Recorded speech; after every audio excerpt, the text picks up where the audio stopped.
नमस्कार, मैं डॉक्टर पलाशी विश्वास आप सबका मेरे YouTube चैनल हिंदी साहित्य का सरल अध्ययन में स्वागत है। आज हम जयशंकर प्रसाद द्वारा रचित एक प्रसिद्ध कविता बीती बिभावरी जागरी का अध्ययन करेंगे। यह एक जागरण गीत है।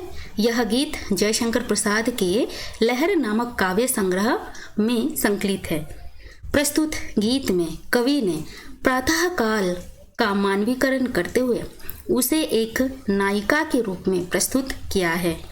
प्रातःकाल रूपी नायिका की सखी प्रातःकालीन विविध हलचलों को कहते हुए नायिका को जगाने की कोशिश करती है।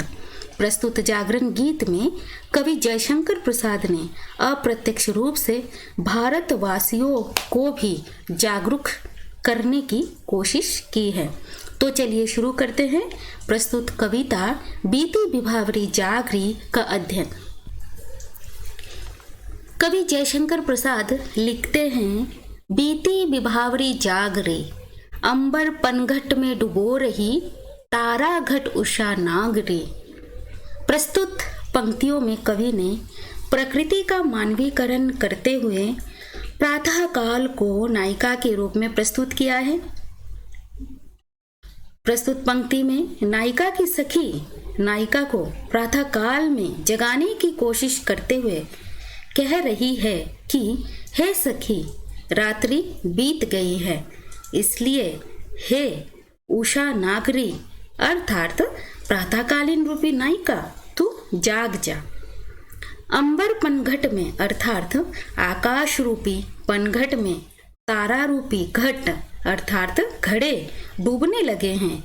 यहाँ कवि कहना चाह रहे हैं कि प्रातःकालीन आकाश में से अब तारे अदृश्य होने लगे हैं। कवि आगे लिखते हैं, खगकुल कुल कुल सा बोल रहा, किसलय का अंचल डोल रहा, लो यह लतिका भी भर लाई, मधु मुकुल नवल रस गागरी। इन पंक्तियों में नायिका की सखी नायिका से कह रही है कि हे सखी, देख सुबह हो चुकी है और खगकुल भी कुल करने लगा है अर्थात पक्षियों के समूह भी चहचहाने लगे हैं, जिनकी गूंज चारों ओर गूंजने लगी है और किसलय का अंचल भी डोलने लगा है। किसलय का अर्थ होता है नए पत्ते। कवि यहाँ कहना चाह रहे हैं कि प्रातः काल में मंद मंद गति से चलने वाली हवाओं में नए पत्ते इस तरह से डोल रहे हैं मानो वे नायिका का आंचल हो और वह आंचल हवा में डोल रहा हो। नायिका की सखी नायिका को जगाते हुए कहती है कि हे सखी, देखो ये जो लतिका है अर्थात लताएं और बेलें हैं, वे भी सुबह की ताजगी में खिल उठे हैं और उन लताओं में जो कलिया रूपी गागरी है उनमें मधु मुकुल रस अर्थात पराग भर आया है। तो तू अब तो जाग जा। अगली पंक्तियों में कवि लिखते हैं, अधरों में राग अमंद पिए, अलकों में मलयज बंद किए, तू अब तक सोई है आली, आंखों में भरे बिहागरी।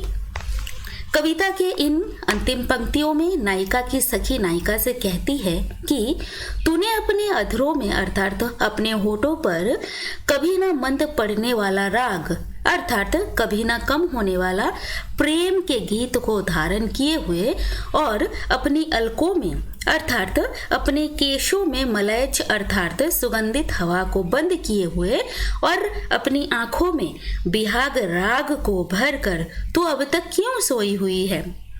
कवि यहाँ कहना चाह रहे हैं कि नायिका ने रात्रि वेला में विहाग अर्थात विरह के गीत गाए हैं और रात्रि वेला में सोई नहीं है, जिसकी निशानी नायिका की सखी को प्रातः काल में नायिका की आंखों की दशा को देखकर पता चल जाता है।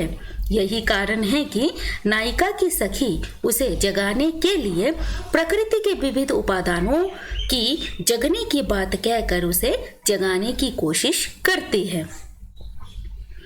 इस प्रकार प्रस्तुत कविता की कुछ विशेषताओं पर ध्यान दे तो हम पाएंगे कि प्रकृति का मानवीकरण करते हुए उषा अर्थात प्रातः काल को नायिका कहा गया है। अतः यहाँ पर मानवीकरण अलंकार का प्रयोग हुआ है। प्रस्तुत गीत में सोए हुए भारतवासियों को भी अप्रत्यक्ष रूप से जयशंकर प्रसाद जी ने जगाने की कोशिश की है। प्रस्तुत कविता सरल खड़ी बोली भाषा में रची गई है, जिसमें उषा, नागरी, अंबर, घट, लतिका, गगरी आदि संस्कृत निष्ठ शब्दों का भी प्रयोग किया गया है। धन्यवाद।